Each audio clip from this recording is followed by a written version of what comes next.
Hello, Steeler fans who are glutton for punishment. We are about to start the Week 4 preseason game between McHess's Pittsburgh Steelers and Tom Brady's former championship team, the Tampa Bay Buccaneers. But first, the Steelers, more specifically Coach Randy Ohm, had to make some cuts and move some people the practice squad. Let's see who those people were. First, you can see that Pete and McHess both earned upgrades since that preseason 2 beating. It was actually Hess's was based off of what he did in the preseason Week 3 game, and Pete was after training. So, what did Randy Ohm do? First, he released tight end Zach Gentry, who I believe had just gotten an upgrade. Then the Steelers signed right guard Jeremy Talley to their practice squad. Then the Steelers released halfback Buddy Howell. The Steelers they needed to release 3 guys. I think they released more because some guys weren't practice squad eligible.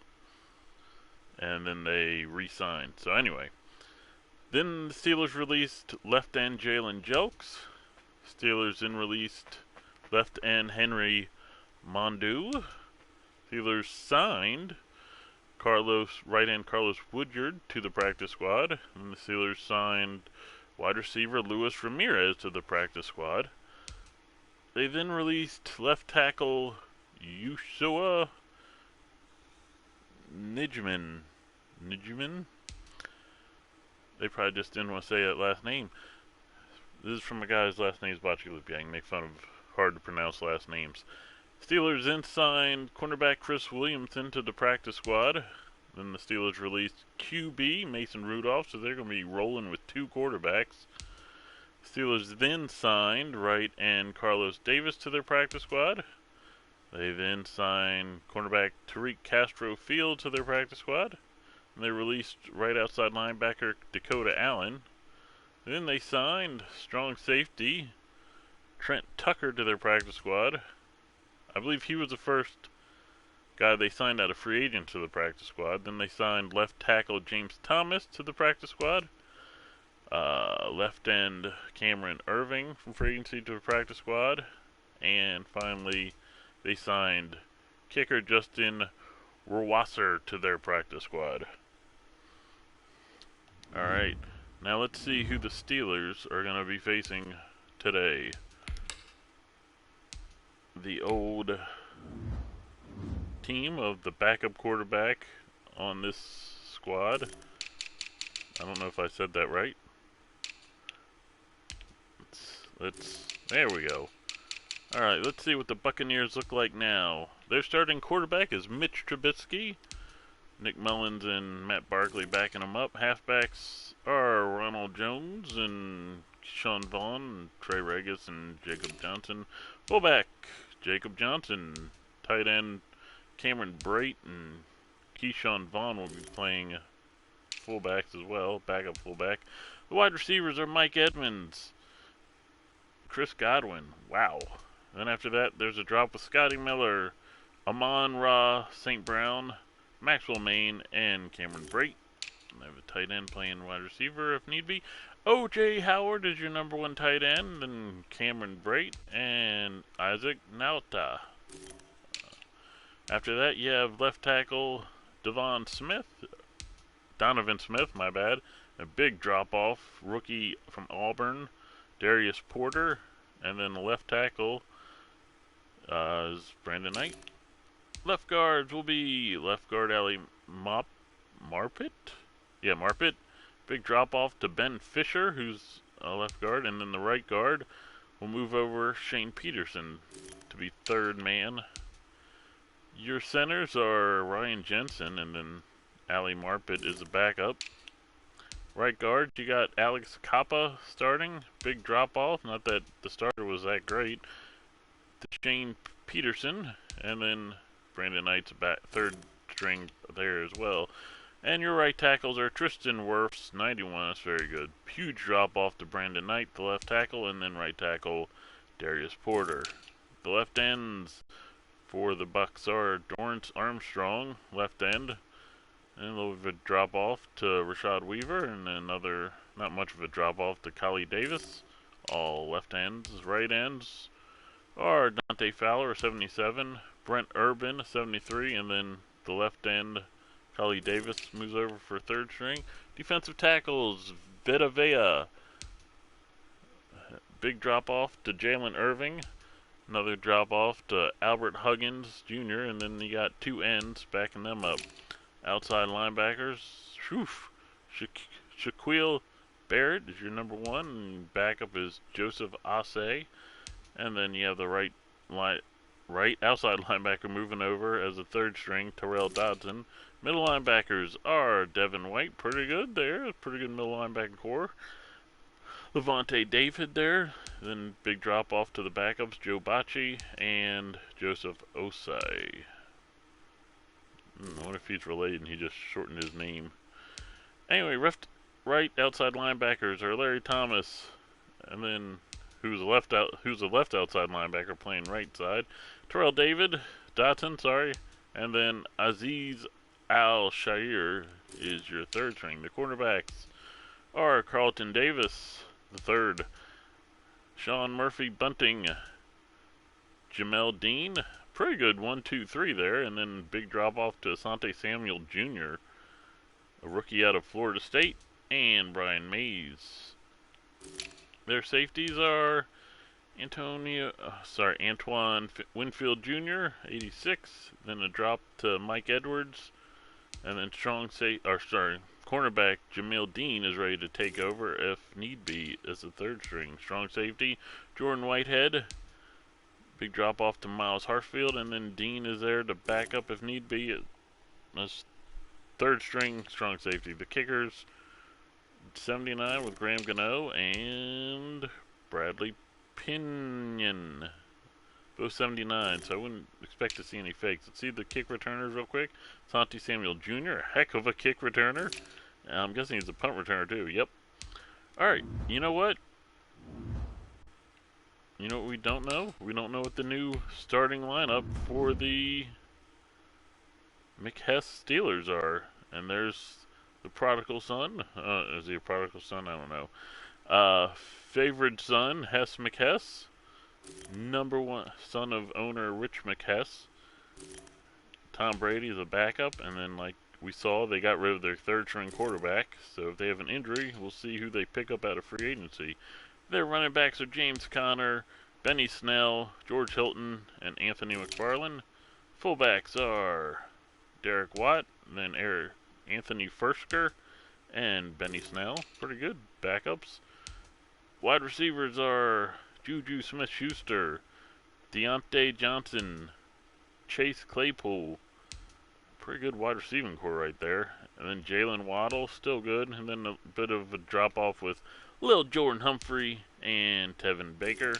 Tight ends are Eric Ebron, Anthony Ferkser, and then right tackle Cole Von Lanen replaces that tight end that got cut.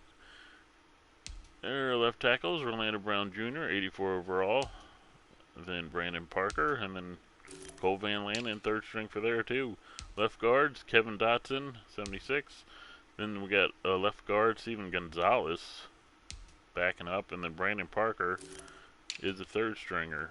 Centers, they have one center, in Nick Martin, no real number two, and then third string is David DeCastro. I'm being told to auto reorder, which makes sense.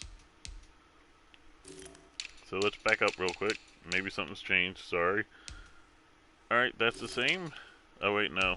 Sorry. Randy Ohms telling me, you gotta make the owner happy. Running backs are same. Fullbacks the same. Wide receivers like the same. Tight end the same. Tackle, left tackle, not the same. Orlando Brown Jr., Brandon Parker, and then George Asafo J moves over to right tackle as third string. Left guards are Kevin Dotson. Then a big drop off to left guard Steven Gonzalez, and then left guard Brandon Parker is your third string. Centers. Alright, kind of the same thing here. Hold on, let's fix this. Oh, wow. That looks like a glitch ready to happen. Okay, let me bounce out and bounce back in. All I want to do is see the depth for this team, so we can get to the preseason game. All right, to the center. To the center. Ugh.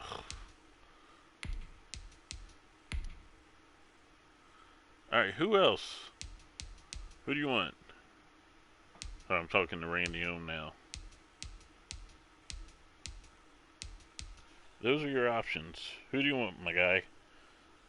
Yes, think about it. Well, he thinks about it. FYI, if you'd like a player in this, we call it the Orlando franchise universe, because this is based off the other series, the Orbits franchise. Anyway, if you'd like a player in that, comment, DM, and we will tell you how to sign or enter a player, and he will be in the draft upcoming. And yeah, unless there's a team you really want to be on, and then that's who, you know, that'll be the guy. And he wants Brandon Parker. There you go. Alright, moving on. Right guard is David DeCastro. Steven Gonzalez, the left guard, and then right tackle Cole Van Lanen, third string in there. Wk4 is your number one right tackle. Cole Van Lanen, not third string for once. And then George Aso-Adeje. And their defense is Stephon Tuitt. Nice left tackle there. And then Steve Cox, alright. And Brandon Williams is moving from DT to be third string left tackle or left end. Your right side is Cameron Hayward, then Xavier Thomas, big drop off, and then Malachi Dane, moves to the other side from defensive tackle to be third string end. And your defensive tackles are Brandon Williams, Malachi Dane, Isaiah Buggs, and then Cox and Thomas move from their ends positions to be fourth and fifth. Backup defensive tackles, let's look at the outside linebackers. Beast, TJ Watt starting at the left side, and then Jason Owa as your third, and then right outside linebacker moves over to left. Theo Rhodes. Then Devin Bush is your starting middle linebacker, followed by Jawan Bentley, RJ Woodley, and then left outside linebacker TJ Watt is right there. Right outside linebackers are Alex Highsmith, 77, drop off to James Crawford at 69, and then Theo Rhodes moves over to play right outside linebacker from left, or third string. Anyway, your cornerbacks are Casey Hayward Jr. at 84, Steve Nelson at 82, Emmanuel Mosley at 78, Justin Lane at 74, and then 67, James Fier. Now we got to change this because I'm sure, yeah, got to keep Rich McHess happy. He wants his boys to play, even though Pete McHess would rather get traded and earn his way up. But I mean, this is kind of how the series started. He got released from the orbit, and Rich was like, "Hey man, can we fix this?" Anyway, the backup is Ezra Waddle, and then strong safety Carl Joseph moves over as third string if need be. Your starting strong safety is Carl Joseph, 79 overall, and Javante Moffat is 67 overall backup, and Emmanuel Mosley is ready to move over to strong safety if need be as a third stringer. The kicker, Evan Ford, remember there's a practice squad guy behind him, but Evan Ford, rookie out of University of Southern Florida. And then, wow, Quachita Baptist, another rookie, the punter. And yeah, I just kind of went over that in reverse order. Kick returners are going to be Deontay Johnson. And then the punt returner is going to be Deontay Johnson. And then we'll see as the game goes on. Now we're finally ready to start this game.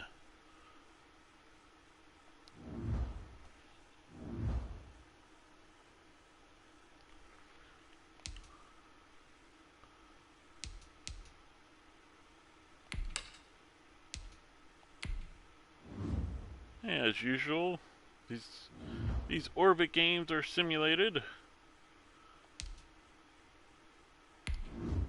And as always, we hand things off to Brandon Gaudin and Charles Davis. Though, unlike the Orbit series, I may jump in from time to time to give my 2 cents. But it's hot in here, and you can probably hear the AC, and that's probably kind of annoying. So, anyway, handing things off to those guys I just mentioned. We'll see you on the other side, or maybe during the middle of the game. Who knows? Who knows? Seriously, who knows, man? Who?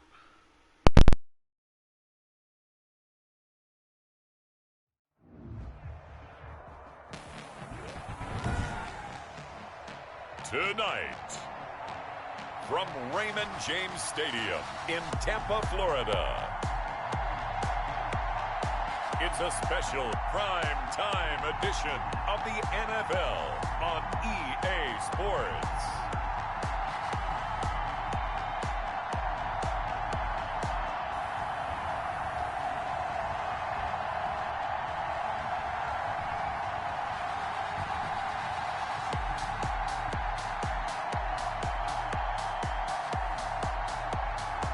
It's the Tampa Bay Buccaneers taking on the Pittsburgh Steelers. Anyway, McHess is, or not McHess. Well, the hope was that Randy these Florida showers would have passed through by now, but it looks like we're in for a wet one tonight at Raymond James Stadium in Tampa. Nothing like the fanfare of introductions to an NFL game, and that was in evidence a moment ago. Fireworks, pyrotechnics, you name it. This crowd is ready as their guys get set to match up between the Pittsburgh Steelers and the Tampa Bay Buccaneers. Hi again, everyone. Brandon Gaudin alongside Charles Davis. And Charles, you take a look at this Buccaneer ball club. It's been a good season for them so far. They're just looking to keep that momentum going forward. They like their record. Now they want to increase it. A win here could really get the momentum going in the right direction.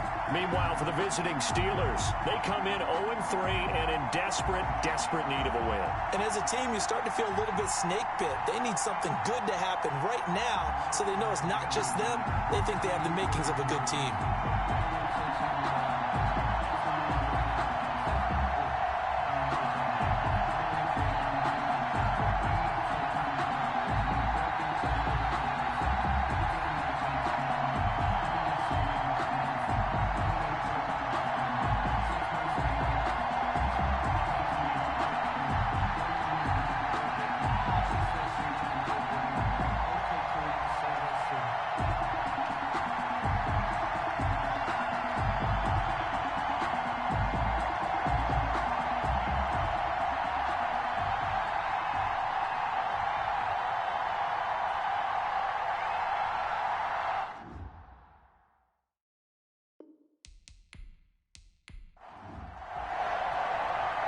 Set to go now on a wet and rainy night. And off we go from Tampa.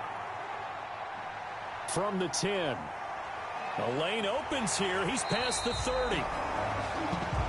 And a good effort on the return there. Gets him across the 30, up to the 33. Yeah, messing up all over the place. Now for their first drive. I mean, have that big we space. get a peek at the former number 2 overall pick, Mitchell Trubisky. Don't think I put it to sim for the end of the game. Carolina was just actual game experience, just 13 starts. Yeah.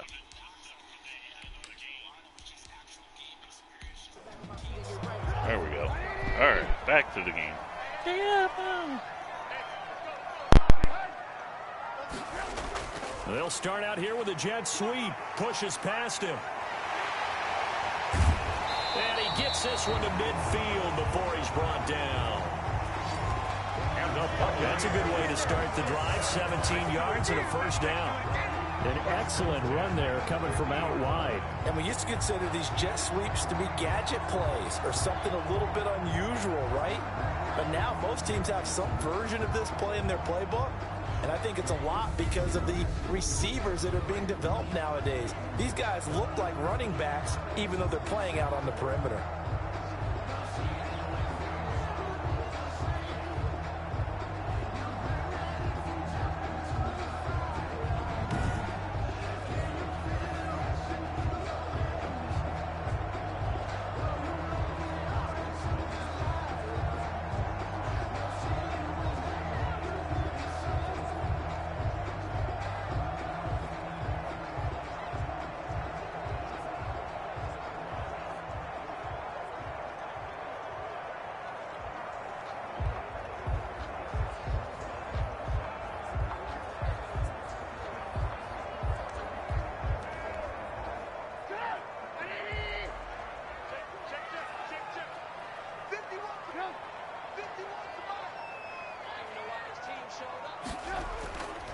Here's Ronald Jones, first carry for the USC man.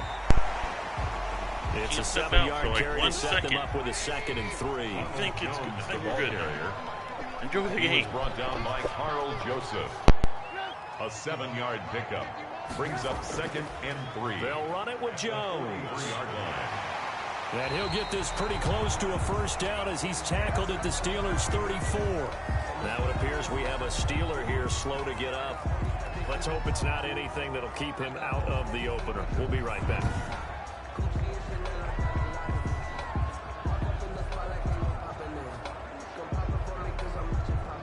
After the run by Jones, here's 1st and 10. Now they'll throw it with Trubisky. Open man is Howard, the tight end. This will be stopped about 2 yards shy of the marker. 8-yard gain, 2nd and 2. 8 yards on the pickup. Brings up 2nd. On 2nd down, it's Jones. 26-yard line. 2nd and 2 is prime time for a little bit of a gamble, isn't it? Open up the playbook, go play action, toss that bad boy deep. But in this situation, go ahead and give it to your back. Let him pick up a first down. Keep the sticks moving. Now Trubisky on 1st down. His throw incomplete. The intended target was Chris Godwin, but it's going to be 2nd down. Intended for Chris Godwin. Makes it 2nd and 10 at the 23-yard. Out of the gun, Trubisky. And nearly an interception here on their opening drive. But instead, 3rd down. Incomplete. Brings up a 3rd down. From the gun, it's Trubisky. That's incomplete, but there is a flag down, so hang on. A big call coming on 3rd down.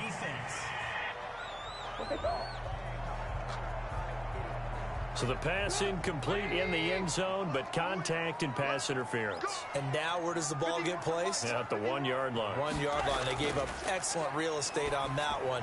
And he holds it in for the Buccaneer touchdown. Cameron Brate there to make the grab. And the Bucs have taken a first-quarter lead. You get down near the goal line, this is where having a sure-handed tight end becomes a luxury. And it pays off big time, especially when the defense sells out against the run. They find themselves open for an easy touchdown.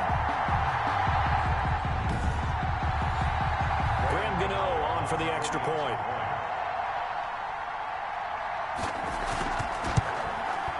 Footing likely going to be an issue all night here on a rainy night, but this one is good. So that drive goes 8 plays, and it's all finished off with a touchdown by Tampa Bay. Gano now following the touchdown here to kick it away. Fielded a couple yards into the end zone. And that decision to bring it out ends up not being a good one. Costs him about 5 yards as he's tackled at the 20. So here are the Steelers now to take over for the first time. And out will come the leader of this offense, and that, of course, is their signal caller.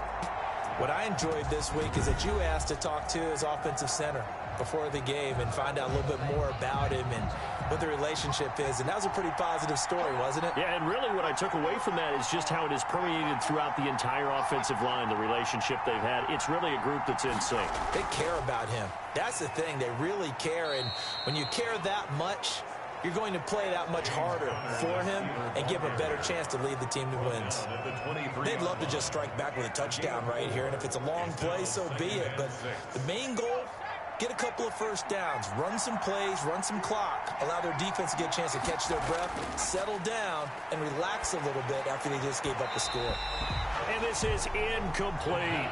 Johnson, the intended target, and now it's third down. Incomplete. It's third down. And now they'll throw here out of the gun. He'll get this to Connor underneath. And he's going to get this one across the 30-yard line. A gain of 10, good for a Steeler first down. I know at the end of games, coaches always tell us that no one play won or lost a game.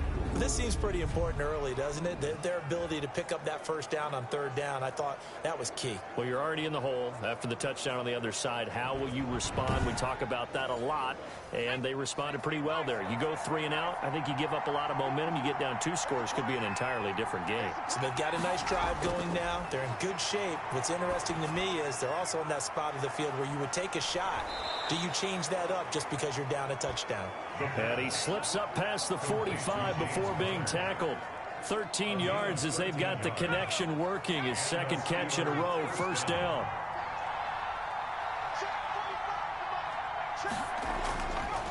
They'll look to throw again. And he fires one incomplete. Johnson was the intended receiver. That'll bring up second down. Incomplete. Brings up second and 10.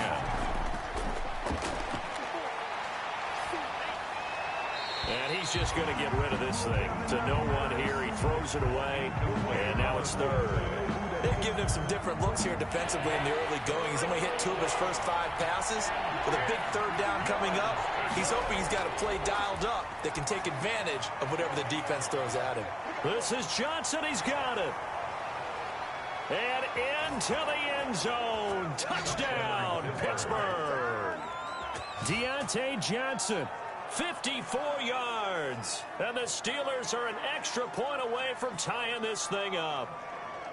I think if you polled defensive backs, they would say the corner route, take that out, make it illegal, because that is so hard to recognize and so hard to adjust, because your first move is to not get beat in the middle of the field, and that's how they move you first before they break off to the corner. But then as the wide receiver, great job. It's tough to turn those upfield and go, but he did a great job with it there. Really good balance, really good body control, and how about the end result? A touchdown. Footing always a concern, but the extra point's up and good. And we are tied at 7.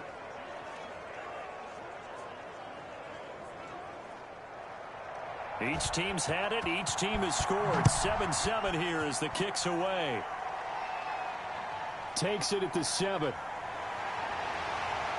And it's a pretty good return here as he'll get this up to the 29. The Bucs take over first and 10 at their own 29-yard line. Tampa Bay, they're getting ready to set up shop here for their second drive. And for them, a touchdown their last go-around. Obviously, they'll be hoping to do that again. And when you start plotting for this drive, when you start thinking to yourself, okay, what are we going to do? You don't go away from what you did before because that worked, but you have to be prepared for wrinkles and counters because you know they'll make some adjustments.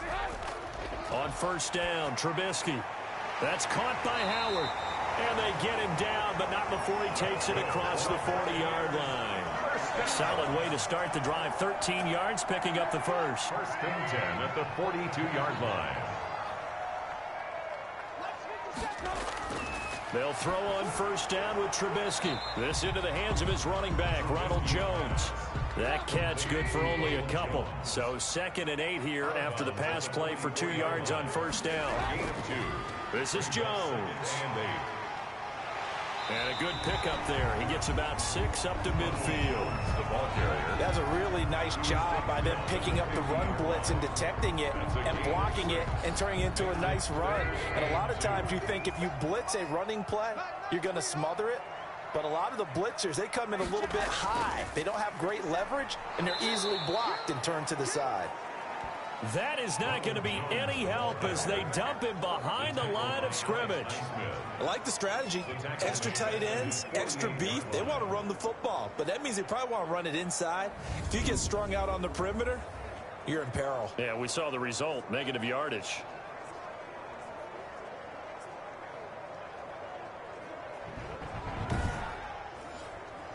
So on now is the Clemson man, Bradley Pinion, to punt this one away.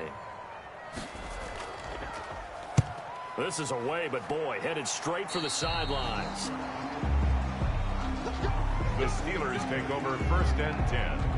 So Pittsburgh retakes the field for their second offensive possession. The last possession, these guys were able to tie the game with a touchdown, and now they'll have a chance to move out in front. Yeah, let's give a big assist to the defense who got the ball back. The special teams went out there, handled things. They've got it. They've got momentum. I know they're eager to get out there and put it on display. He's got a first down and then some at midfield. And he's got it across the 50 to the 47-yard line. 16 yards right off the bat and a first down. That time a little misdirection really seemed to fool the defense. And think of it this way. From the time you're in high school, you're taught to watch film and pick up tendencies. Sometimes they can use those against you, though, when they break their own tendencies and hit you back the opposite direction, huh?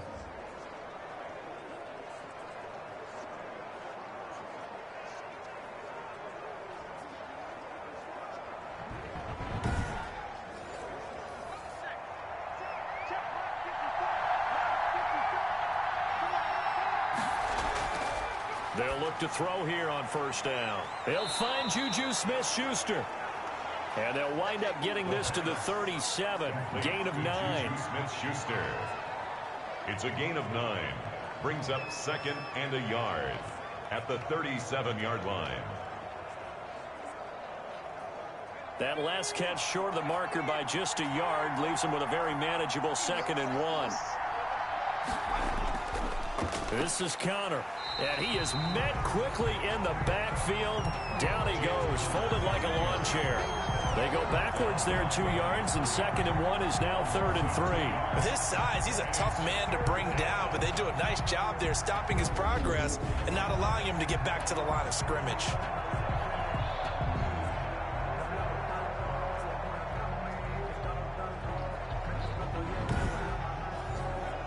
A good chance this is 4-down territory if they're unable to convert.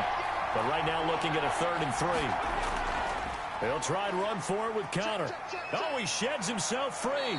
And down he goes, but the stiff arm utilized effectively there. And it helps him move the sticks. He's tackled at the 5 yards on the play there as the drive will continue. Well, that's how you get right up off of the mat, because on the last play, they stoned him in the backfield and dropped him for a loss. But he's the type of guy that scared me a little bit because he's not daunted. Just got right back up, showed some confidence, and picked up a first down with his very next run.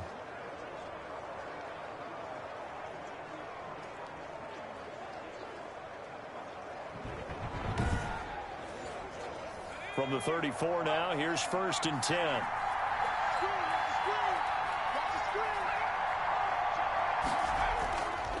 They run with Connor. James Conner, the Steelers. Call it a gain of 4 on first, and that'll make it 2nd down. 4 yards on the pickup. 2nd and 6. And that is incomplete. Chase Claypool, the intended target. And it's 3rd down. It's 3rd down and 6. Now a shotgun snap as they'll look to throw. Under pressure, and down he goes. They sack him back at the 36. Great job defensively. I think he was trying to go through his progressions, find someone to get rid of the football. Before he knew it, he was on his back. So that just brings us right back to what you said in the beginning. A great job defensively. Nowhere to go with the football. That led to the sack.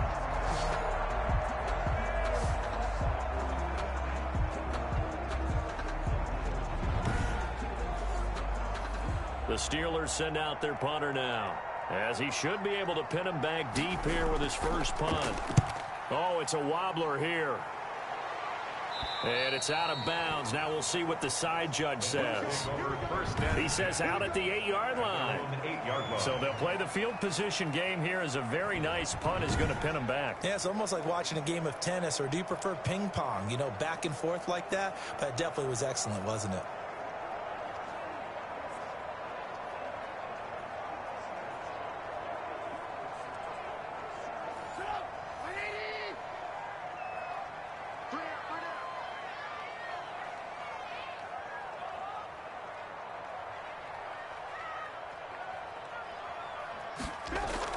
They'll start out on the ground with Jones. And he'll find some room to get this up to about the 14.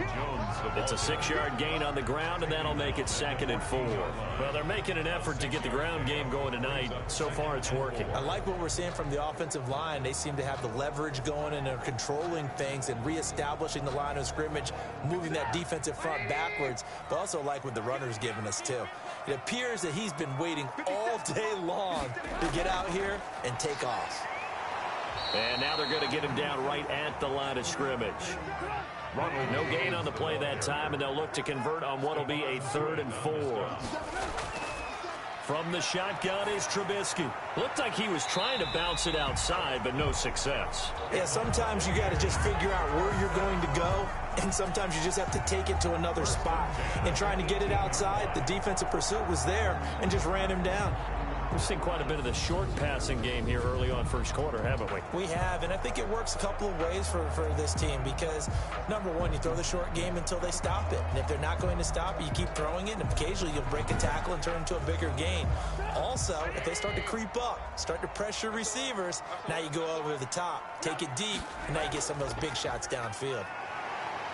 They run on first down as they get about 3. 2nd and 7 forthcoming. The last run got 3. Now here's 2nd and 7. At the 21-yard line. A run with Vaughn out of the gun. And the window closes quickly. He'll only get up to the 22-yard line. T.J. Watt there on the tackle. A 1-yard gain. On 3rd down, Trubisky. They're looking for Godwin, but it's intercepted. Picked off by Steven Nelson. And they will finally put it into the return, but not until he takes it back all the way inside the 10-yard line. They told us repeatedly earlier in the week in our meetings, we need some plays from our defense here on the road early. They got one. And don't think they were above all week long pointing out to their defense that the other defense is rated higher than them. You going to let that happen, guys? Is that how we're going to play? And they responded to the challenge. Suddenly, it's 1st and goal after the interception. A quick change in the situation here. Out of the gun, they'll look to throw. That is caught. It's Juju for the Steeler touchdown. Touchdown, Pittsburgh. A 7-yard touchdown grab. And the Steelers have taken the lead.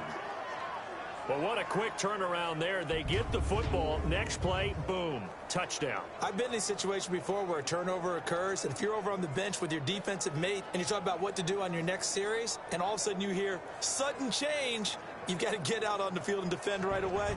Not everyone is mentally prepared to go. Is that what is yelled on the sidelines a lot of times? That, among other things. Maybe some words we can't share here. Yeah, we'll just keep this one PG. FCC violation. No doubt. Point after, right down the middle. And that makes the score 14-7. Excuse me. McHess has been working on his all his short, medium, and deep accuracy. This one away. That showed right there on that touchdown. Fielded right around the 8. And a nice return sets him up pretty good here right at the 30-yard line. At their own 30-yard line. And Tampa Bay trots out there now. And following the interception, just any interception, are you a little bit more cautious when you start that next drive, or no, you just throw that out the window? I think you are. I don't think that there's any way you can run back out there and go, totally didn't affect me. Let's just go ahead and be loose with the football again. You're going to take care of it, but you have to be careful about being too cautious because now you can't run any offense at all. Still want to attack. We'll see how they attack them here. At the 35-yard line. It's a gain of 5. Brings up 2nd down. On 2nd down now. It's Jones. And he'll get this up to about the 38-yard line. Still a couple yards short of the first as the 3-yard gain brings up a 3rd down. Brings up 3rd and 2.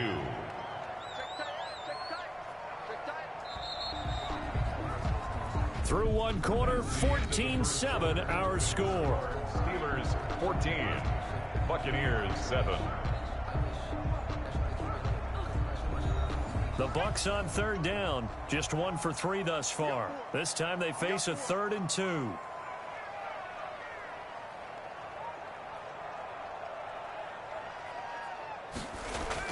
They'll try and run for it with Vaughn. And he's got the first down yardage before he's brought down at the 42. Just 4 yards on the pickup, but that's good enough to extend the drive. I like the look that they just showed there. When you come out in a passing formation, spread things out a little bit, makes it really hard to cover the middle of the field, doesn't it? Because you got to go out to the perimeter and cover those guys. Yep, exactly. Got some good blocking, too. Helped him pick up the first.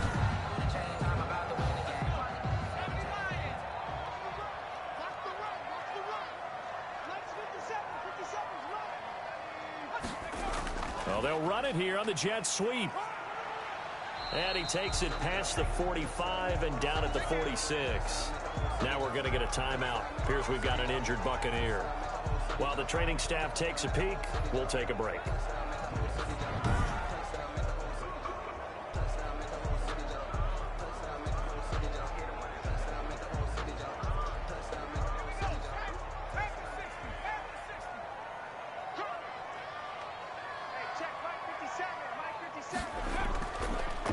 On the draw, it's Vaughn. And nothing doing. He's immediately taken down at the line of scrimmage. No gain on the play, and it's going to bring up a third down. No luck whatsoever there on the draw. Yeah, they're supposed to use their aggressiveness against them. That was the hope. But maybe they had too big of a meal last night. A half step slow, and he ends up running right into the meat of the defense. That's complete to Nada, the tight end. 2 yards is all they'll get on the completion. It's fourth down. That was a nice throw out there to the flat, but they defended that pretty well. The hope is to go ahead and put it on him so he can turn and get upfield and gain additional yardage. There just wasn't anywhere to go on that play. First and 10. At their own. Tom Brady leads the offense out for their next possession. I'm sure he wanted to have a huge game, wants to have a huge game as the quarterback, but really on the ground, they've been very, very hard to stop. Maybe you just keep going to that well. I think so, and isn't it funny how the definition of balance changes for us from game to game? Sometimes it's what, 50-50, run it, throw it. And down he goes, a Buccaneer sack. Shaquille Barrett put that sack by his name in the stat sheet. Well, so much for setting the tone of the drive offensively. Giving up a big sack that loses that kind of yardage, not a great start.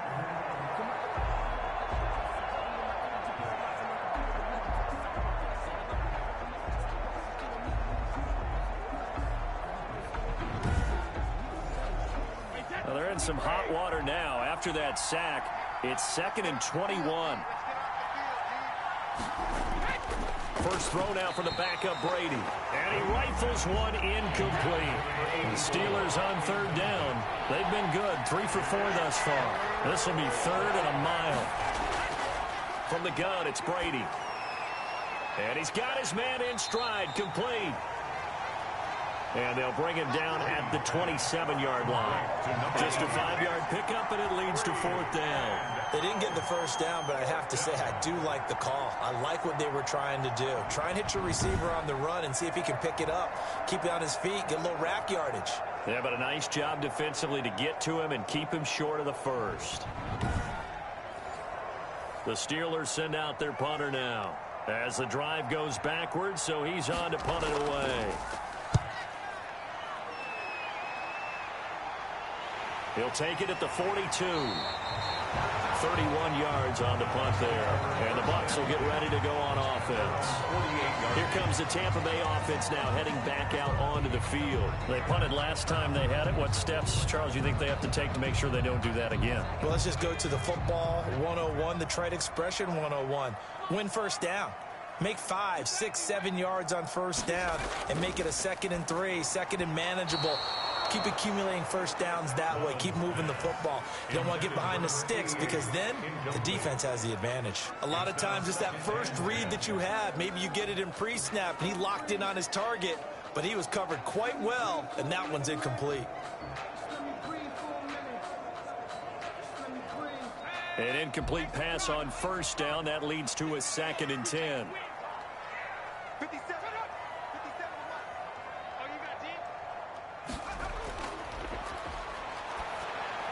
A throw over the middle, taken in. 5 yards. Now it's 3rd and 5.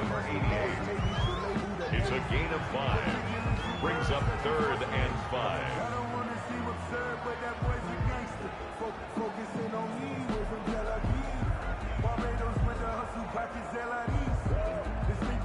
The Bucks on third down, 2 for 5 to this point. This will be 3rd and 5. From the shotgun, he'll look to throw. Got a man, and he hits him in stride. And he is going to have a Bucks first down as they're able to get the 3rd down conversion. They picked up 5 yards last time. Now they double it and get 10 here. That's a play that will likely be forgotten when you talk about big moments in this game. But plays like this are critical to keep drives going. And if points result, we'll call this play significant. Line of scrimmage, the 37 on 1st and 10. This is Vaughn. And they'll get 8 out of this before being stopped at the 28. 8 yards the gain on that last run. Here's 2nd and a couple. It's a gain of 8. Brings up 2nd and 2. Now Vaughn. And he'll get this pretty close to a first down as he's tackled at the Steelers' 20-yard line. We always talk about good down and distance, allowing offenses to expand their playbook. Well, 2nd and 2, that means your playbook's wide open. You can run just about anything. But a lot of times, the play caller, he just looks down at his sheet, sees the short yardage runs, and goes to one of those.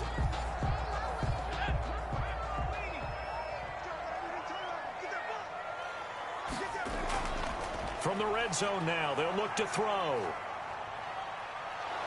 And a big loss here as he's taken down. And, partner, it's safe to say that the secondary really contributed to that sack. Yeah, nickel set, 5 defensive backs. They covered everything. Nowhere to go with the football. But my question is, why didn't he throw it away?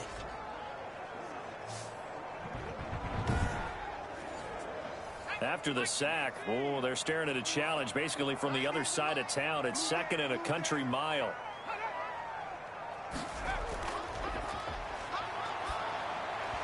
Toward the center of the field, but it's incomplete. Mike Evans, the one he was looking for. And it's 3rd down.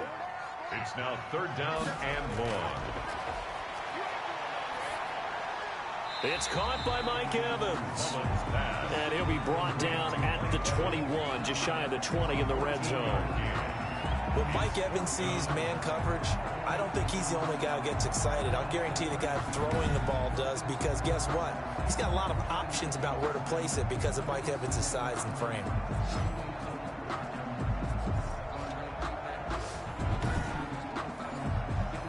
They'll try the field goal now with Graham Gano. From the right hash, it's a 38-yard attempt. And the 13-year man puts it through. And they'll cut the lead back down to 4 now at 14-10. 14. Buccaneers 10. So the scoring drive encompasses 9 plays, and the net result, 3 points. Take your disappointment and put it aside. 9 plays. Yeah, they want to end up in the end zone with a touchdown. I get that. But sometimes those 9-play drives pay dividends later with another 9-play drive that culminates in a touchdown when they wear down a defense. Tom Brady leads the offense out for their next possession. Yeah, they have had success on the ground, really as a team, doing well carrying the football. So maybe a little less pressure on his shoulders as the quarterback. Any pressure he's carrying right now, that's self-inflicted, right? He's taking it on. He doesn't need to. Continue to do what you just said. Let everyone else carry the football. That's been effective. Don't have to worry about him throwing the ball in all the situations now. That's got to be a good feeling if he just relaxes and lets it keep coming to him. Yeah, and relax and enjoy the second quarter lead right now.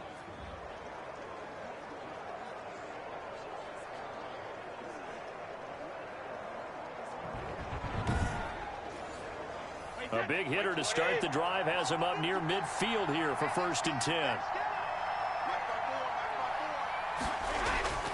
Here's Brady to throw.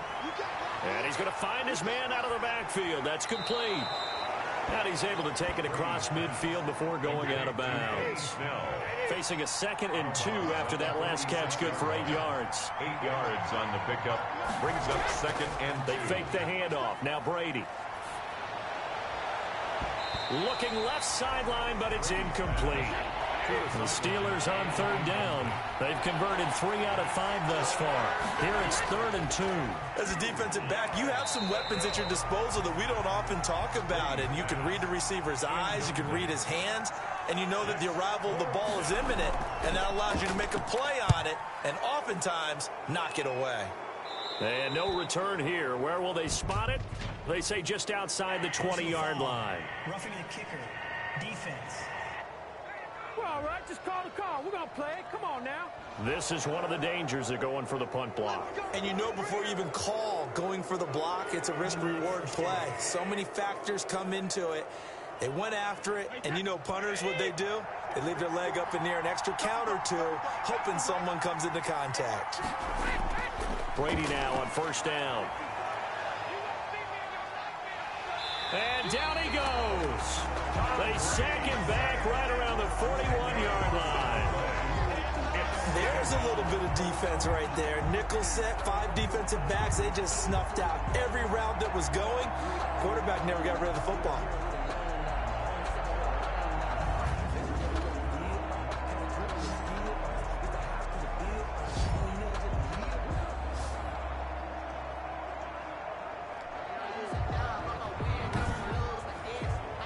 Sacks, a growing theme in this first half. This is 2nd and long.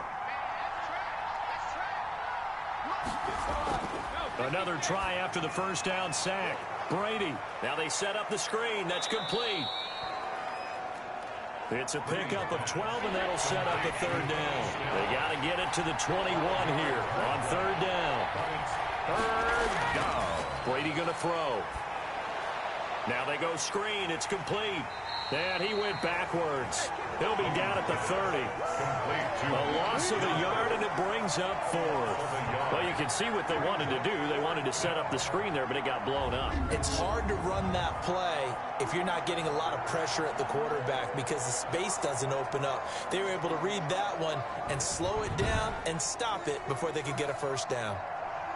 Now a field goal forthcoming for the Steelers. It'll be a 47-yard attempt from the left hash. And this one is right through. And that moves them up by a touchdown now at 17-10. Buccaneers 10. So chalk that down as an 8-play drive capped with a field goal. Yeah, as a friend of mine used to say, they were moving and grooving for a while, but they couldn't keep the momentum going enough to get a touchdown out of it. And they'll get him down inside the 30 at the 27. At their own 27-yard line. Back now comes Tampa Bay. They find themselves down 17-10 as they come up on a 1st and 10.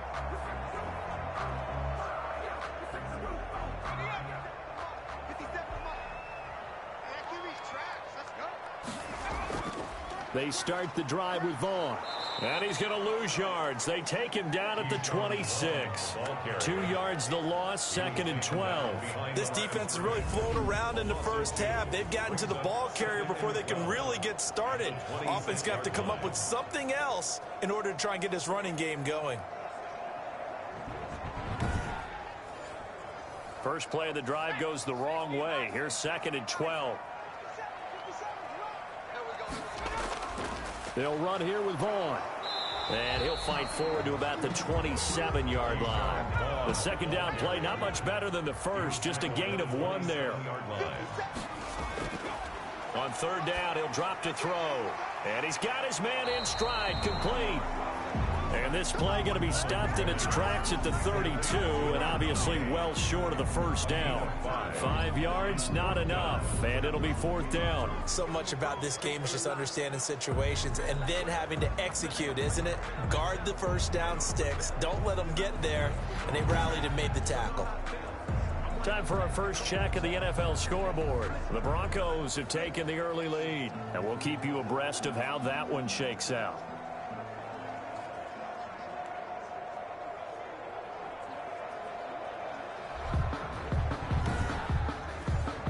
Here's Bradley Pinion now as he's on to punt for Tampa Bay. He's been a busy man here in this first half as he gets it away. It's taken to the 26. 40 yards on the punt, 2 on the return. And the Steelers will go on offense here, 1st and 10. We get a glance at the Buccaneer defense as they file into position, and they have been disruptive in the backfield. How often when we see this, as we look at some of these highlights, is it just better players getting in there versus scheme that is defeating the offense? It's a great question, and I think oftentimes we rely on scheme. We fall back and say, well, the scheme broke down, rather than giving credit to the players making plays. But when the scheme does break down, you're looking at oftentimes just being overloaded. Too many guys coming from one side or one particular area, then you can actually block it. You know, if there's 2 guys there to block them, they'll bring 3, and that 3rd guy will get through. So when you want to max protect there, meaning getting everyone in, your whole offensive line, your tight end and your running backs, trying to make sure that you're never outnumbered by the defensive guys coming in. It's a first down on a gain of 10. That was good, tough running right up the middle. And if the defense can't penetrate and make him slow his pace or change direction, that's often the end result.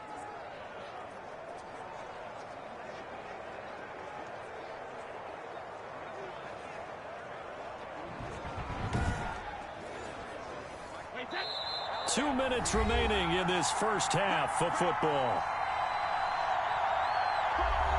Coming up at halftime, I'll go from one personality, that's you, Charles Davis, to another one in Orlando, the coach.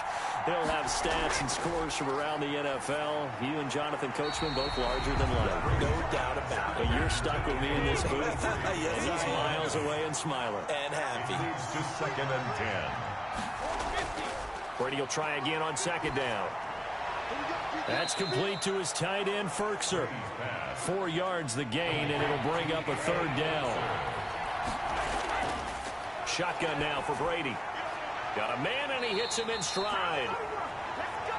And he gets it just shy of midfield, but that's not enough. He's short of the marker. They get only 4 that time as that leads us to a 4th down. Brandon, perfect defense in this situation would have meant that there was an incompletion. They would have picked it off. Okay, so they gave up the completion. But I really enjoyed watching how the defense stayed in sync, stayed in great communication, and as he dragged across each zone, you see him pointing, communicating. There he is, and they passed him off to each defender. Ended up making a nice play, even though it was complete. The Steelers send out their punter now, as he'll come on to kick this one away. Calls for the fair catch, makes the fair catch just inside the 15-yard line. It's just a 32-yard punt with no return. And the Bucs are going to take over 1st and 10 deep in their own territory. The Bucs ready to take over once again. And what do you think goes on here in this situation? If you got the football, you're trailing, you're back in your own territory with just a little time. Do you try something? You're thinking about jump-starting your team, right? You just mentioned it. They're down. They're trying to get back into the game. But you got to figure, if something goes wrong, you may have put yourself in a spot where you may not be able to come back in the second half. Managing risk, this is a big decision here. A 3-yard pickup. Here's a 2nd and 7. The catch is made by the tight end, Nauta. Mullins pass. That throw good for only a couple. It brings up 3rd down. A gain of 2 on the play. Brings up 3rd and 4. Now they'll throw here out of the gun. And that's incomplete. Clock stops with 10 seconds left. Here's Bradley Pinion now as he's on to punt for the 4th time tonight.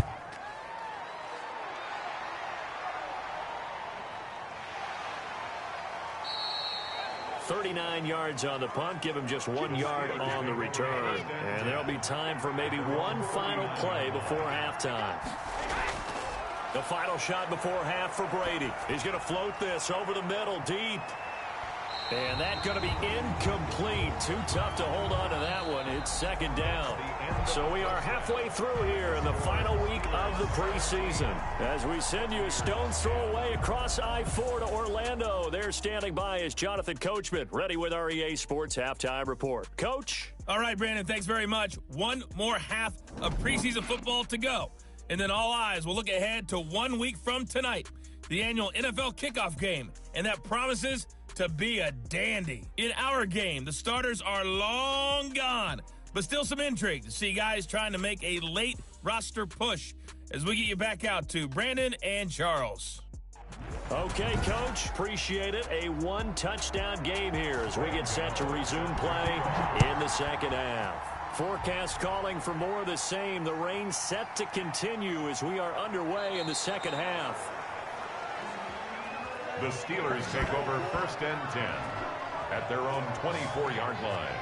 The Steeler offense now with a football first here to begin the third quarter. They have the lead. Now they'll be looking to extend that lead. And this is where I enjoy talking about one of my favorite subjects, tendency breakers, or counters as I also like to call them. You've done things in a certain way in the first half, and they've had the ability to see what you've done.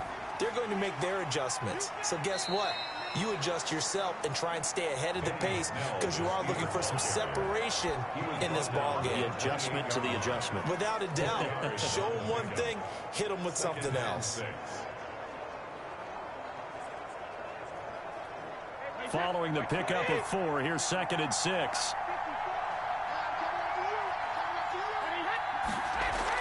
Here's Snell yet again.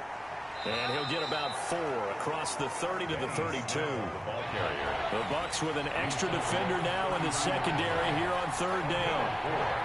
And it's 3rd down. Trying to run for it with Snell. And he's going to be stopped short of a first down as they'll get to him at about the 33. He was brought down by Levante David.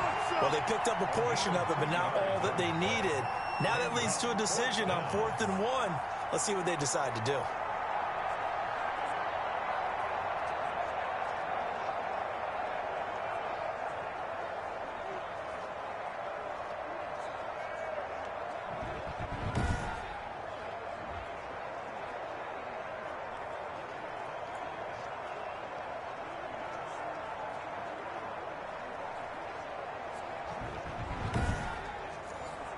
The Steelers send out their punter now as he's on to kick it away.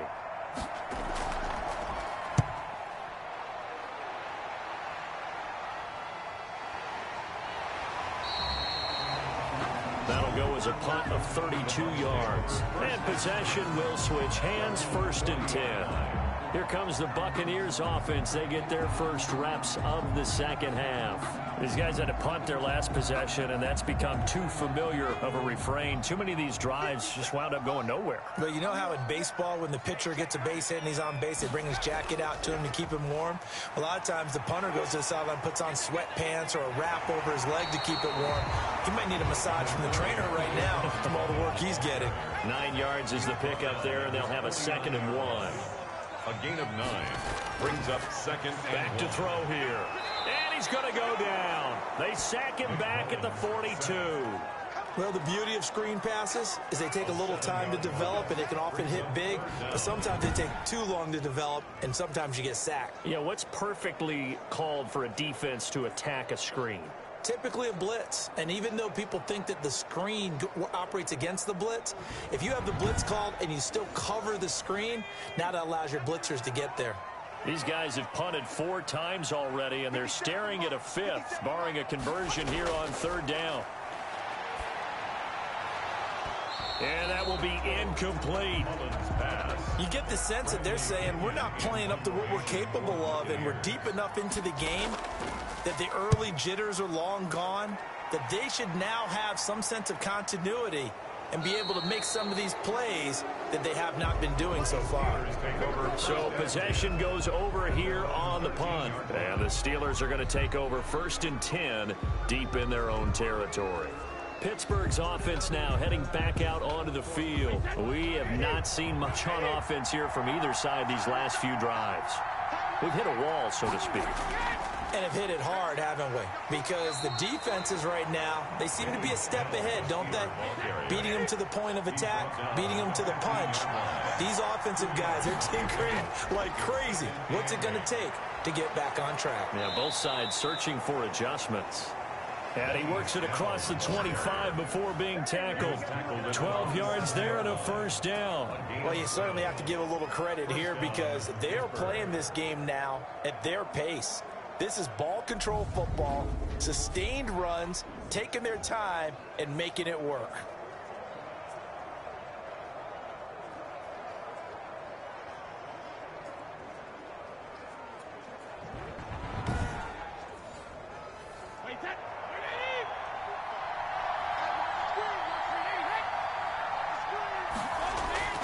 Brady now on first down. They'll try and set up the screen. It's complete. And past the 40 before he's out of bounds. Another nice gain, 16 yards there and a first down again. They ran that one well, and not only did they pick up a nice chunk of yardage on the screen, they sent a message to the defense. Rush the passer all you want, but you better be careful. We can hit you going back the other direction.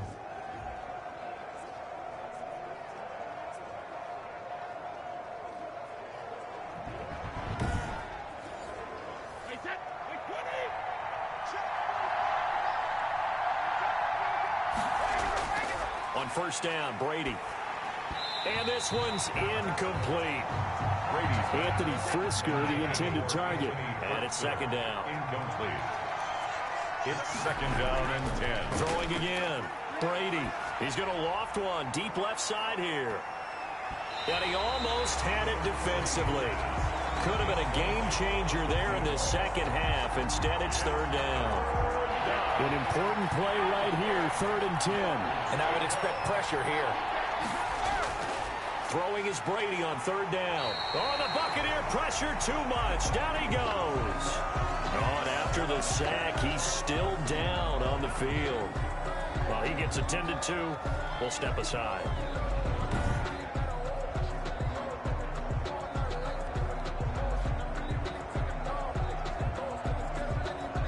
The Steelers send out their punter now, as he'll come on for his 5th kick of the night. And he deserves a bronze leg as he gets this one away. It'll be 37 yards there on the punt, and the offense will take over with a new set of downs. And Tampa Bay trots out there now. And our game's hit a little bit of a lull here, a little bit of a snag. Punts on back-to-back drives. And old-school coaches don't necessarily mind that. Didn't turn it over, right? Didn't create a big play for the other team. Right now what you're looking for is, can you gain an advantage in field position? And that's what both teams are seeking right now. Yeah, they'll be seeking to gain that advantage here on this drive.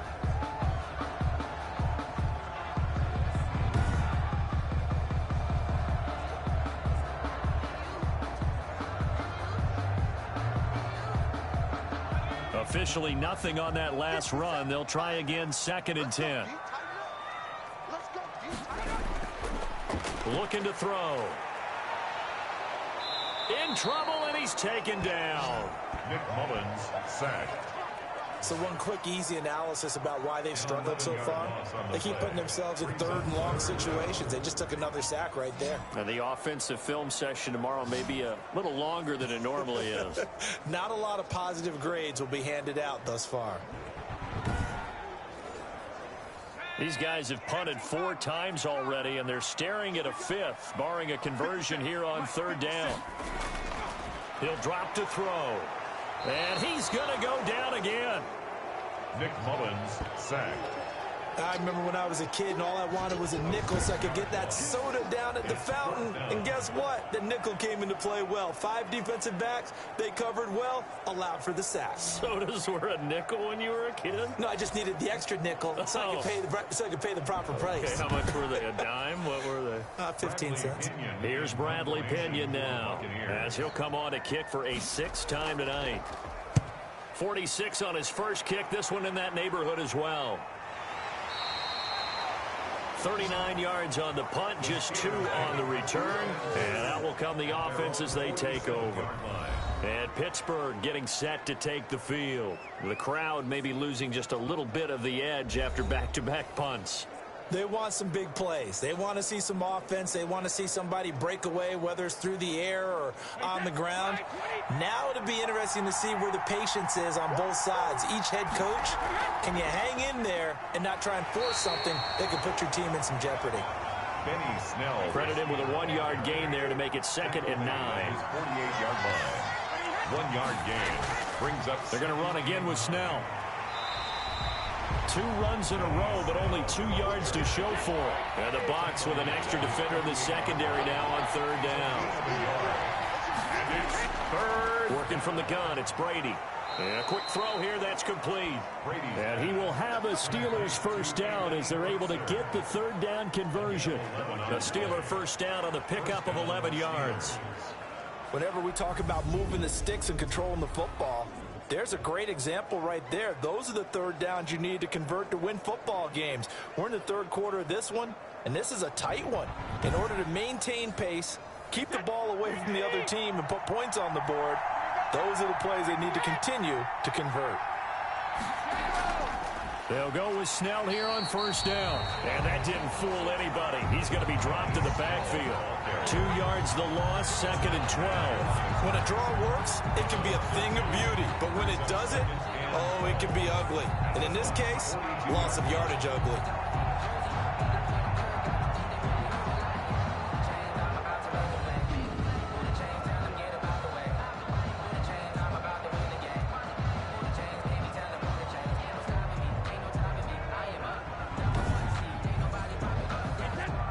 The chain, 2nd and 12. Brady. And down he goes. A Buccaneer sack. Boy, he came in off the edge so quickly there. Look out, because that's exactly what it was being shouted by the offensive lineman to his quarterback, because he had no chance to block him.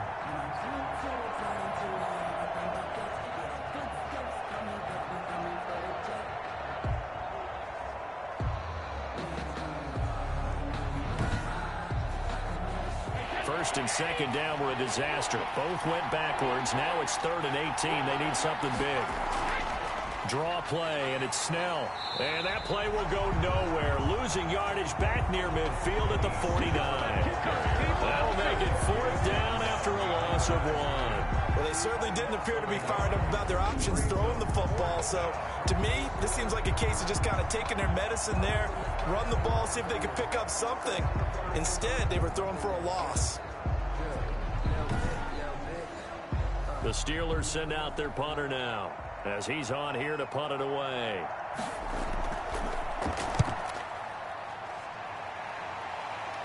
And this will carry out of bounds. Where are they going to spot it now? At about the 18-yard line, it looks like. So out come the Bucks now. And both of these defenses have been stifling these last few drives offensively. Just not able to get anything going. So what needs to change?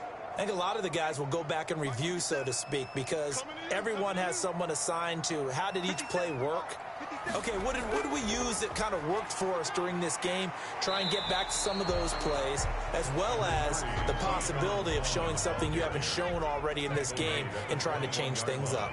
We'll see if they take the advice of Mr. Davis. Now whistles here before the snap. Looked like one of the Bucks may have moved. It's a loss of 5 there, bringing up 2nd. Now a shotgun snap as they'll look to throw.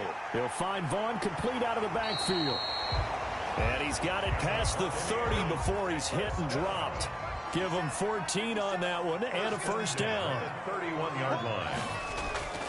Out of the gun, it's a give to Vaughn. 5 yards on the carry. Good pickup on first down. The tackle made at the 36-yard line. A gain of 5 brings up 2nd and 5. It's a short one here, complete to the tight end. Complete. No gain that time on the completion, and it'll be 3rd down. Behind the line of scrimmage. Out of the gun now on 3rd down. Complete, he finds Braid. And he is going to have the Buccaneers first down as he's able to get 8 yards there on 3rd and 5. He had the touchdown earlier. This one's going to get him a first down. Well, sometimes our pregame meetings do pay off, don't they? What do the guys in the locker room call him? Well, they said it with a chuckle. They called him Old Reliable. Yeah, that means he doesn't move quite as fast as he used to, but he still knows all the tricks, doesn't he? Even that little gentle push-off in order to get open, he finds a way to pick up a first down. A pair of first downs gives him a 1st and 10 up at the 44.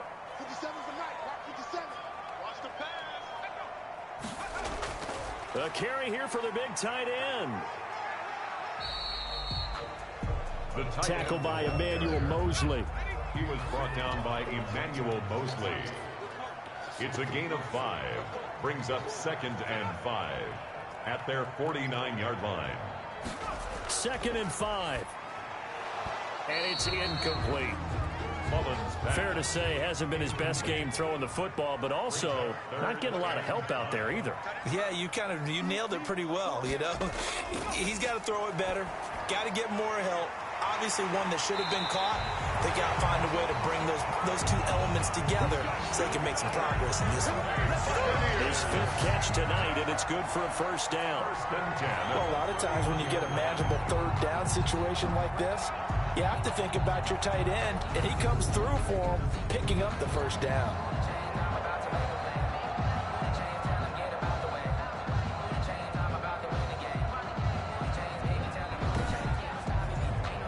Operating out of Steeler territory now. Here's 1st and 10, down at the 31. Here's Vaughn. He won't go down. 7 yards on the pickup there, and it'll leave him with a 2nd and 3. The tackle made at the 24-yard line. It's a gain of 7. Brings up 7. Again, a run with Vaughn. And this carry not as productive. He swallowed up at the line of scrimmage. Call it no gain that time, as it's going to leave him with a 3rd and about 3 to go. It's 3rd down. On the run is Vaughn. Evades the tackler, and now some space. And he is going to have a Bucks first down as they're able to get the 3rd down conversion. Back now in Tampa. It's Buccaneer football, but they've got work to do. They find themselves behind here to start the 4th quarter. The drive continues as they search for a tying touchdown. Here's 1st and 10. Inside the red zone here, they'll look to throw to Evans on the slant. Now the stop will come inside the 5 at the 4. Give him 9 there on the first down completion. And a lot of people ask the same question all the time. Why do we see so many slants in the red zone? Well, the windows are tighter. Everything's more condensed. It has to be quicker, and you've got to deliver the ball on time. Your biggest worry, ball gets tipped in the air. Because if that happens, then it's fair game for the defense. Incomplete. Brings up 3rd down and 1. They'll look to throw for it on 3rd and 1. To the goal line, but it's incomplete. 1 score down. Here we go. They're going to go for it here on 4th down. Here's Vaughn. They'll run for it. And he won't have the touchdown, but he will have the first down as he's tackled at the 2. They only got a couple, but a couple's all that they needed as they convert on 4th. Didn't get the touchdown. And he'll take it into the end zone. Touchdown, Tampa Bay. Taking it in from 2 yards out. And the Buccaneers are an extra point away from tying up this football game. And Charles, he's able to dive in there in a short yardage situation. Just find a place to get to the end zone. Didn't matter where it was, but once he did, used his nose for the end zone and dove in. Gano for the extra point.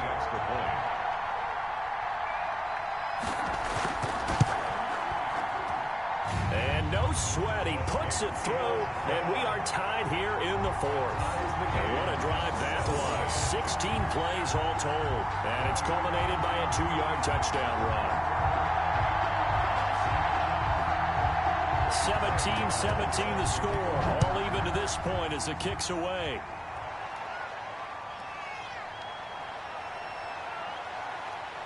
And he brings us out past the 20 to the 24. First and 10 at their own 24-yard line. Out comes the Steeler offense now, ready to see what they can do here. Well, they just gave up the score to tie it. That's the bad news. The good news, plenty of time in this 4th quarter to try to grab that lead back.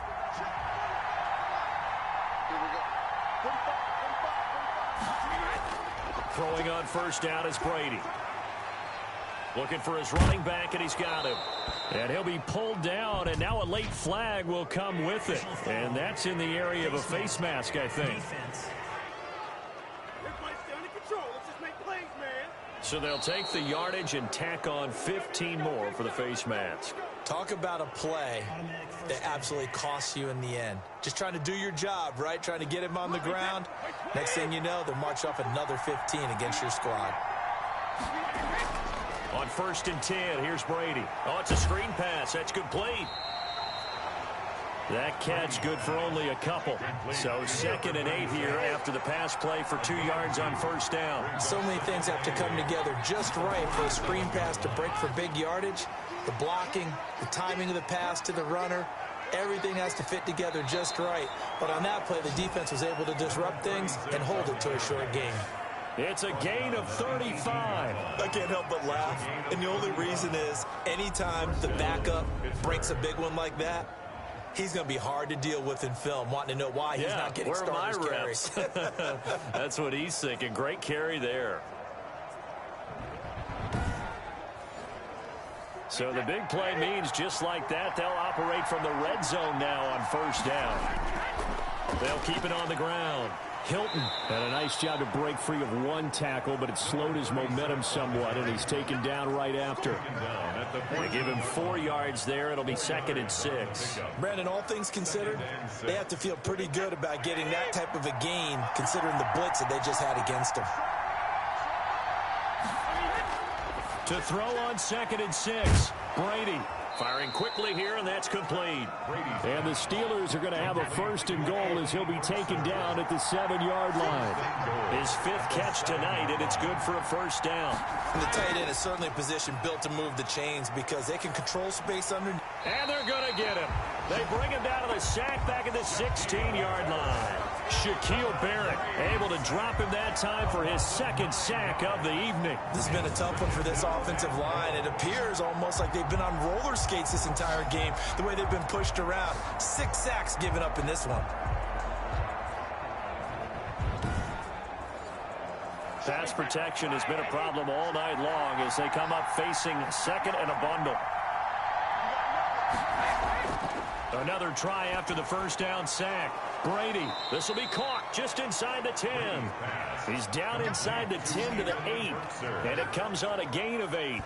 That catch good for 8, but still, it's 3rd and goal now. They gave up the completion there, but this is what zone defenses count on. Catching the ball and not much run after the catch. A lot of tired bodies on that field, but this is a big play, 3rd and goal. From the gun, it's Brady. And he's going to be dropped back at the 15-yard line. This offensive line flat out cannot handle this pass rush. We've seen it demonstrated time and time again to the tune of 7 sacks in this game thus far.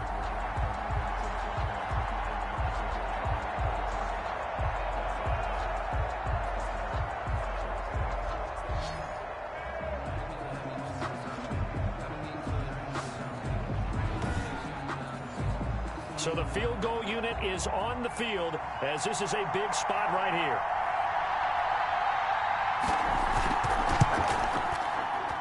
And his kick is good. And the Steelers will jump out to a 3-zip lead. 20. Buccaneers 17. So the drive here ends with a field goal. It does give them the lead, but this one's still certainly a long ways from over. It definitely puts a lot of pressure on your defense to hold the lead, right? They're happy to have it and happy to be out there trying to do so.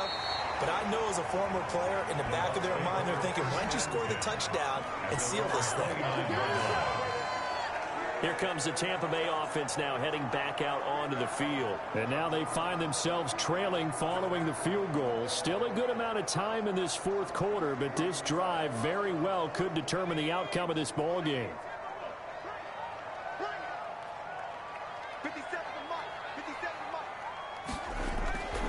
They'll try and start this drive in the air.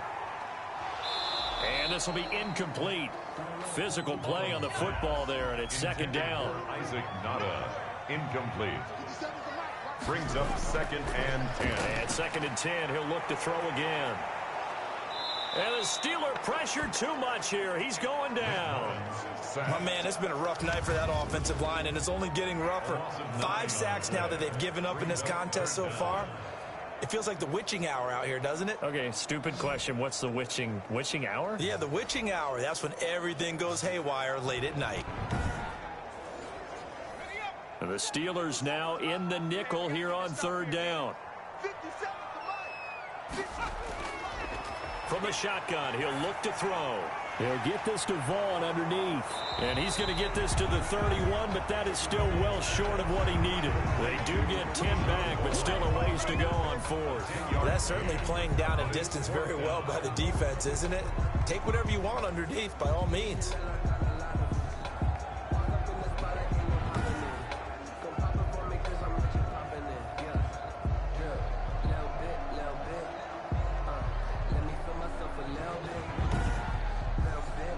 Here's Bradley Pinion now as he's on to punt for Tampa Bay.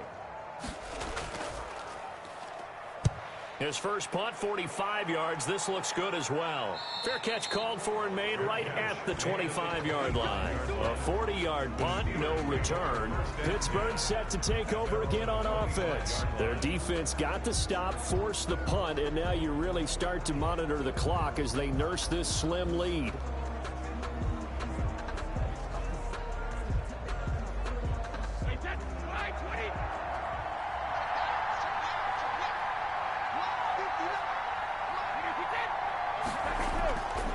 They'll run on first down.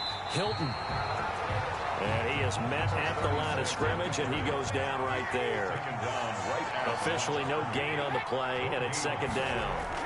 And as a defensive end, getting off the ball quickly, swarming to the football, making a tackle, that's what we saw right there. Yeah, and that's what their job is, and really a lot of the time they have to throttle back a little bit in the run game because you know those defensive ends, they're like in a sprinter stance. They're just headed straight for the quarterback. That was good recognition on that play to hold them to no gain.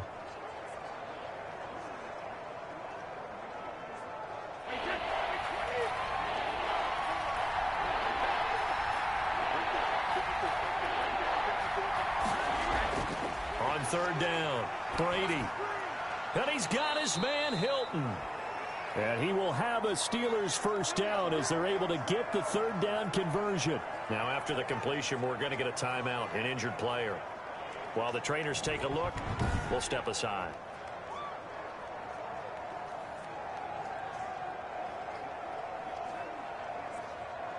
So here's a 1st and 10 at the 38.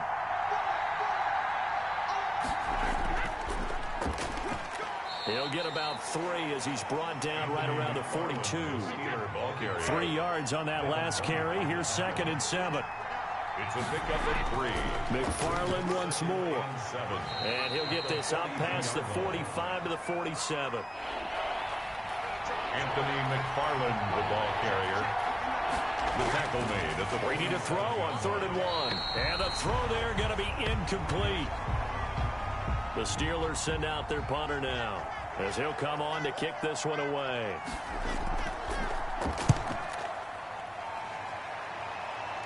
And a fair catch signaled for and taken at about the 18-yard line. It's just a 30-yard punt that time, no return. And the Bucs will get ready to go on offense. Back now comes Tampa Bay. Their defense accomplished step 1 of the mission. They forced the punt. Now they'll look to erase that deficit and take a 4th quarter lead. 57, Mike, 57. They'll come out throwing here to start the drive. They'll set up the screen to Vaughn. And they'll blow that one up back at the 16-yard line. He was unable to shake free there, and they'll cover him for a loss of a yard. Got to give some credit there defensively. They snuffed out that screen early on first down. Really read it well, didn't they? Because they didn't bring the pressure that they expected. They covered all the passing lanes. So once you see it break down as the passer, I think in this situation, you're either throwing it at the feet of your back to make sure no one picks it off, or you throw it away, throw it over the sideline. Don't try and freelance and try and make a bigger play. There's really no one else running a pattern that should be open. Brings up 3rd down and 11. On 3rd down, he'll drop to throw. And this is going to be incomplete.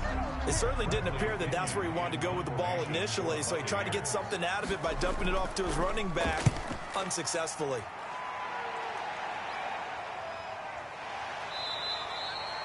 We'll call that a 43-yard punt, 2 on the return.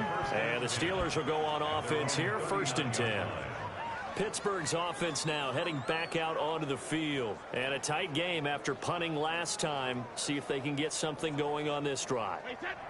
As they head to the field now, with the game this close, You got to feel there's a sense of urgency for them going on offense right now. But they have to do it without letting panic creep in and affect their play. And he'll be taken down, but not before he works it past the 50. Right off the bat, it's a first down to start the drive, 12 yards. Got exactly what they wanted there out of the RPO and had the defense out of position. One word for you there, excellent. Because he read all the keys properly, made the right decision, and look at the result. Pretty substantial game.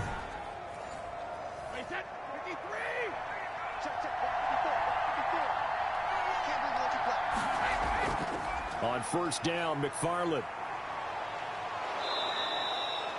A solid run on first down. Gain of 7 leaves him with a 2nd and 3. At the 42-yard line. A 7-yard pickup brings up 2nd and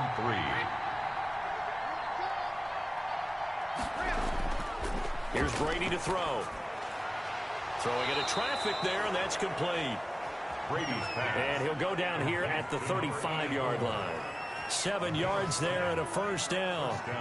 Well, that should be a reminder defensively, and I think it's a reminder to myself because you just can't sell out to stop the run. There's still enough time that this offense can move the football through the air, even on first and second downs, and they obviously picked the right spot to throw the ball there.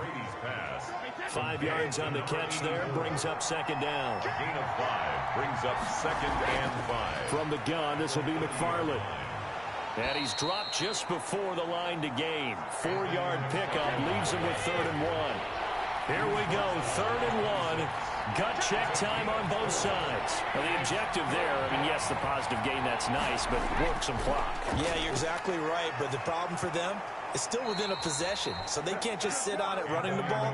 They have to find a way to throw it effectively as well. He's taken down at the 17-yard line.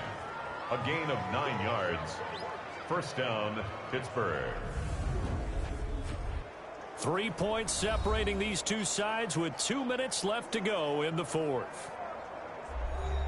So the Steelers with the football as we get you reset. Not totally home free yet, but it's looking good as they come up 1st and 10. Out of the shotgun, they'll run with Connor. And he'll go down here at the 12-yard line.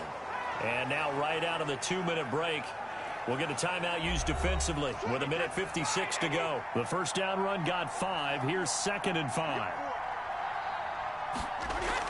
McFarland running out of the gun. And the stop will come inside the 5 at the 4. Whistles now and a timeout. So defensively, they burn it here with 1:51 left. It's 1st and goal and a late touchdown at this stage could officially salt this one away. Running with McFarland. And he'll get it down close to the goal line, but not quite in. The Bucks forced to use their 3rd and final timeout as they'll talk things over prior to this upcoming 2nd down play. They'll run with McFarland. And he's in. Touchdown, Steelers. Taking it in from a yard out. And the Steelers, they broaden their lead. Well, that was absolutely ideal for them, wasn't it? Trying to salt this game away. I think one of my kids just graduated in the amount of time they had the football. That was absolutely impressive. Everybody wants those salt away the game drives. What makes them successful? Well, when you're able to mix run pass, when you're able to control the football and stay ahead of the chains, I'm using every cliche I know, but that's how you get it done because you're not taking negative plays, and that way you're able to run what you want to run when you get a chance to call it. And his guys will take a 10-point lead. A 10-play drive that time. And it ends with a 1-yard touchdown run. Buccaneers 17.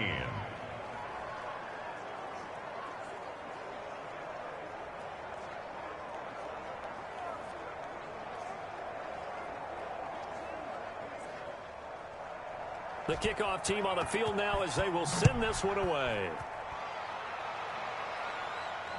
From the 6. And a decent return out to the 27-yard line. 1st and 10 at their own 27-yard line. So now the Bucks down by 10. Just over 1:40 to play. You can't say the preseason isn't interesting. This has been great as they come up 1st and 10.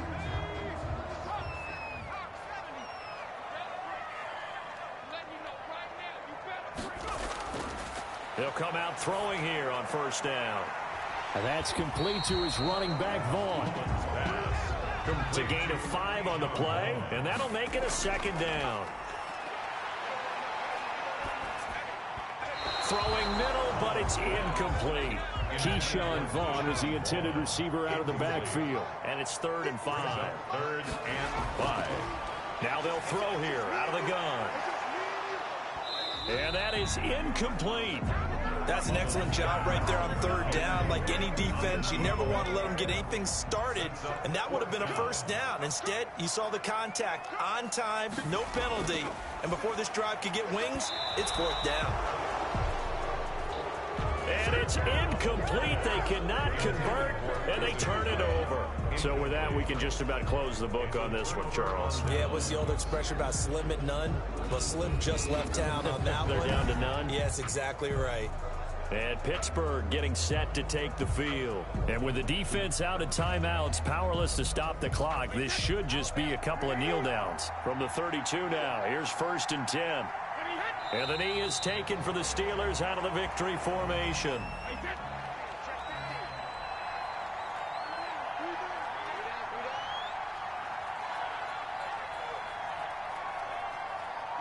Brady will take a knee here, and that should just about do it.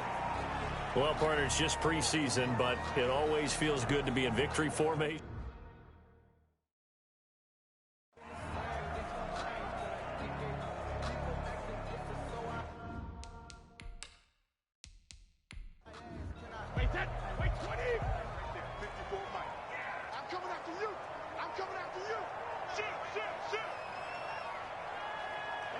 Down to a knee one more time, and that should just about do it.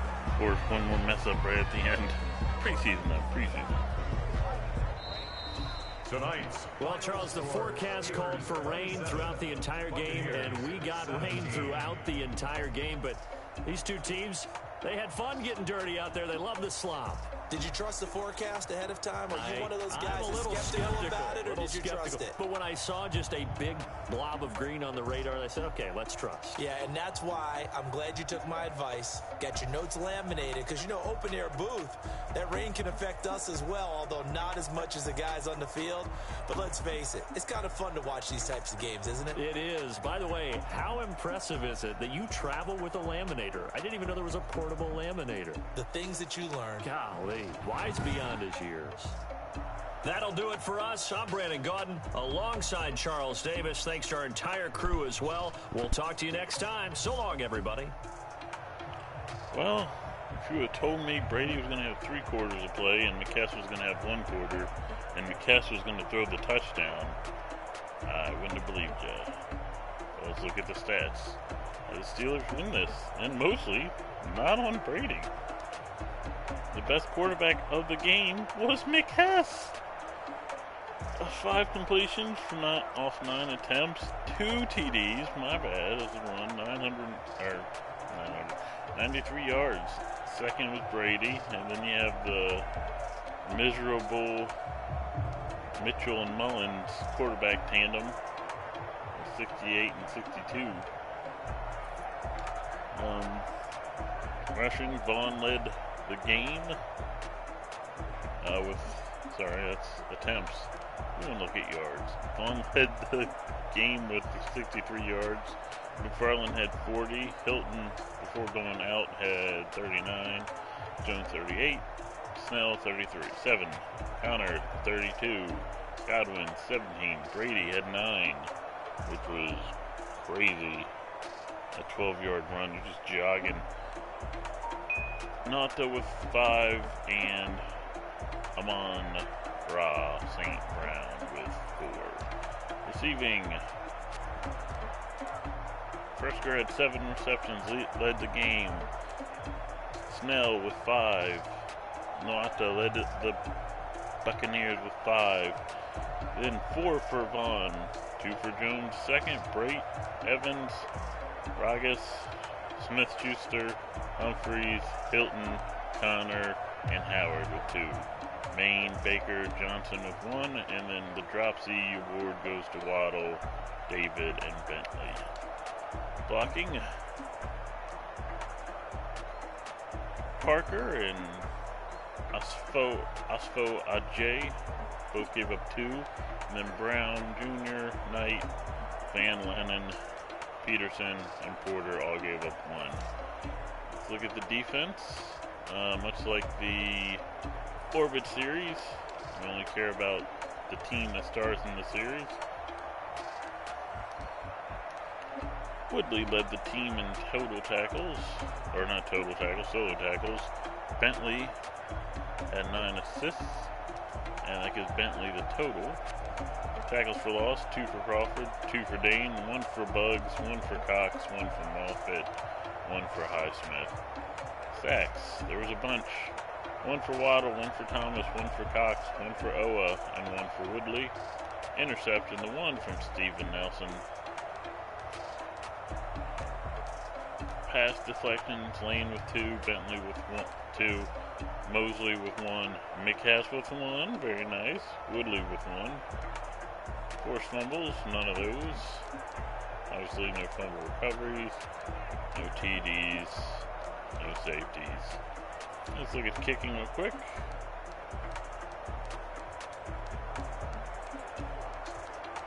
It takes so long to scroll over.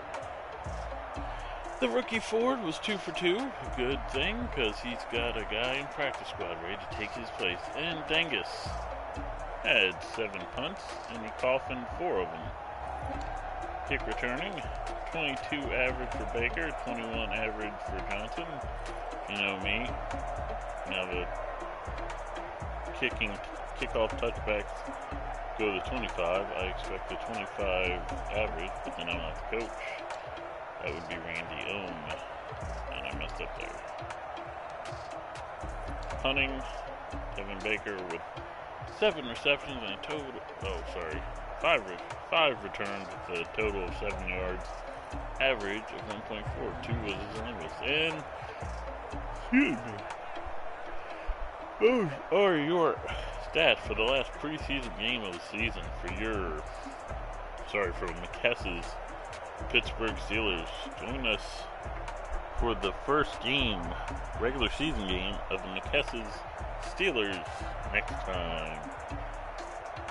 Did I ever think of a catchphrase for the series to go off on other than like, subscribe, join notifications, follow? I don't think I did. I mean, I did, I just forgot.